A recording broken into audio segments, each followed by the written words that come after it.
Design your own life with Masa Depan. Subscribe, tekan tombol bel, share dan like videonya ya guys. Terima kasih. The first part in truly creating a new personal reality is overcoming your present personality.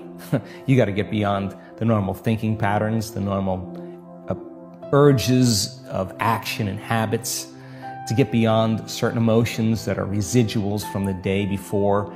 That's the work right there. That's the part you have to overcome. So some days you just kind of slip in and it's magic because you've been practiced, like having a great golf game or a great tennis game or a great run or a great session of knitting. You're in your groove.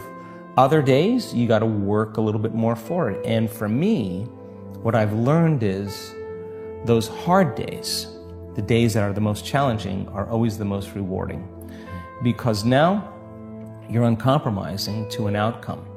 And if it takes you an hour to get beyond yourself, to find the present moment, because that's the only place where the unknown exists, the familiar emotions and hardwired patterns of the past are the known, the predictable future in trying to forecast the feeling of every event in our life, what people do unconsciously, is also the known.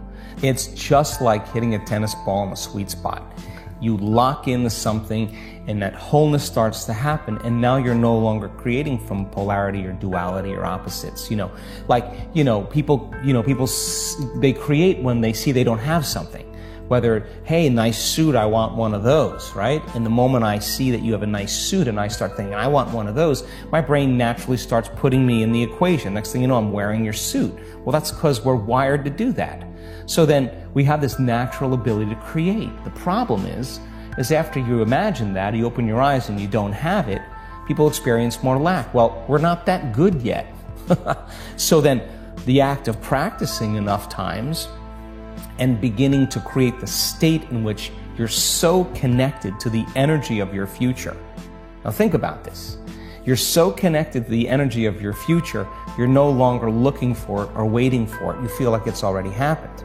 The moment you get upset in traffic, the moment you start judging a coworker, you just disconnected from the energy of your future, and now you're back to the energy of your past. Now, if you tell me it was that person that did it to you, I'd say to you, oh, you're back to the unconscious program of being a victim again. So then the person then goes, oh, when did I fall from, that state? When did I lose it? Oh, it happened at 3 o'clock today. The next time that happens, what can I do differently? Now the person's moving through their challenges in their life with coherence, with rhythm. They're starting to begin to make strides, and that they're no longer knee-jerking to the people in their life that they've used emotionally to reaffirm their identity. Now this is the work, because you look around to see if anybody's doing it, and you don't see anybody else doing it. It's kind of this kind of lonely moment where you're realizing that I'm the only one doing this. That's that kind of moment that you realize that nobody understands you but you, right? And you can't even ask your friends for their opinion, because they're going to give you their opinion based on their own experiences. And it's that kind of moment where you have to draw in all your resources and begin to make up your mind. And I've interviewed hundreds and hundreds of people that have healed themselves from all kinds of health conditions. And one of the most important elements that I see over and over again is when the person said, I just got to this point in my life where I made up my mind. And they made a decision with such firm intention that the amplitude of that decision carried a level of energy that was greater than the hardwired programs in their brain and the emotional conditioning in their body to the past. And their body responded to their mind in that instant. And the stronger the emotion, or the stronger the intensity of that energy, the stronger they felt that energy, they came out of the resting state, the more they paid attention to the choice they were making. People wake up in the morning and they don't feel anything, and all of a sudden, their brain is a record of the past. They start thinking about all their problems, and those problems are memories of certain people and objects and things at certain times and places.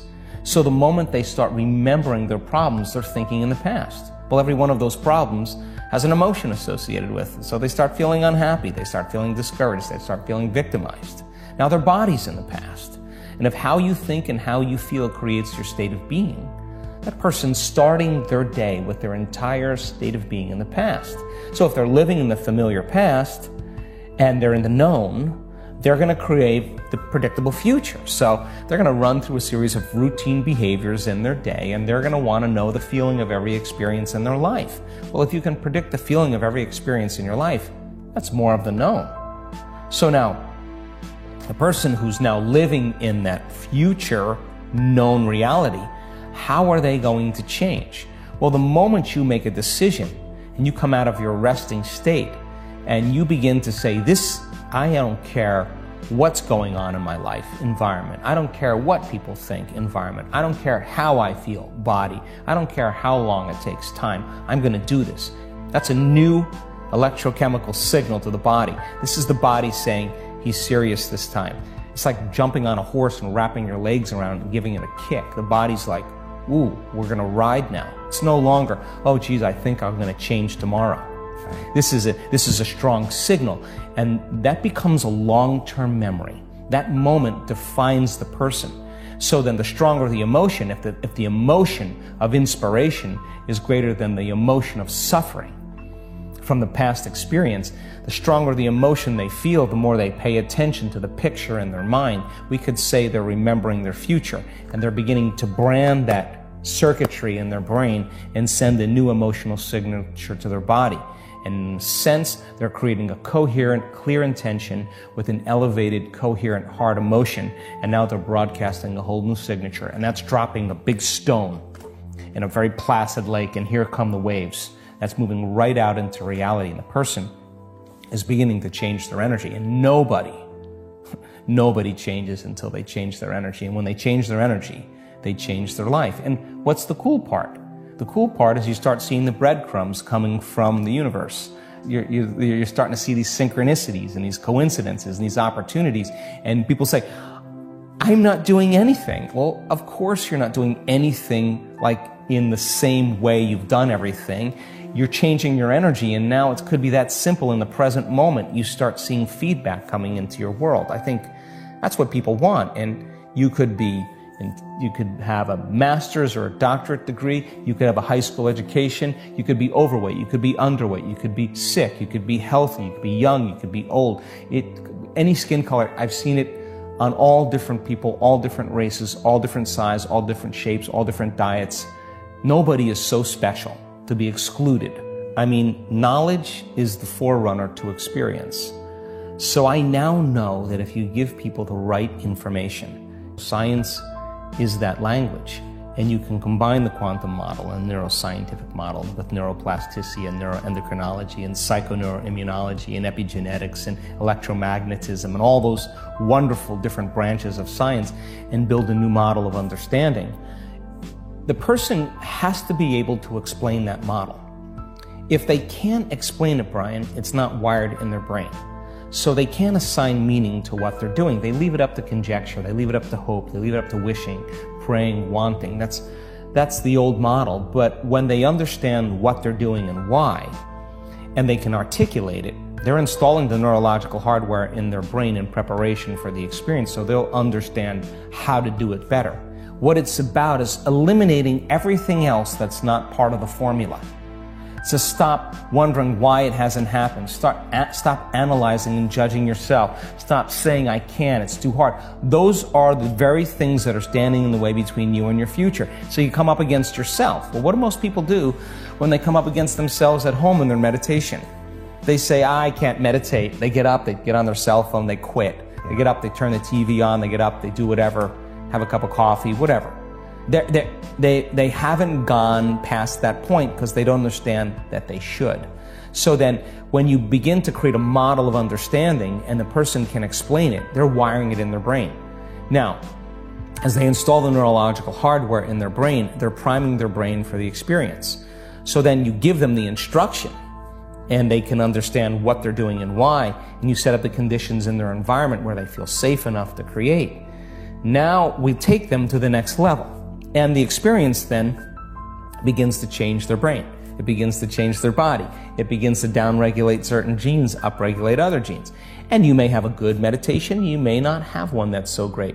But if I said to you, now, what did you do really well in that last meditation that you love about yourself? Explain that to me. And you can articulate what you did really well. I guarantee you, when it comes time to do it again, you'll do it again. Then if I said to you, if you had another opportunity to do it again, what would you do differently? What would you bring? What would you improve on? What would you work on? And if you can articulate that, I guarantee you, you're going to become conscious of those unconscious things that you were once unconscious of, and now you're going to go a little further. And when you stretch a person a little further past that point where they normally stop, that unknown, that's where the magic happens. So in the beginning, you step out into the unknown, it feels uncomfortable. But if you keep applying what you're learning, we've seen this over and over again, and for years now. The person gets beyond themselves. There's this kind of dramatic shift that takes place in a collective of 1,000 people. And now, give them the opportunity to demonstrate how powerful they really are, and you will be surprised on what you see.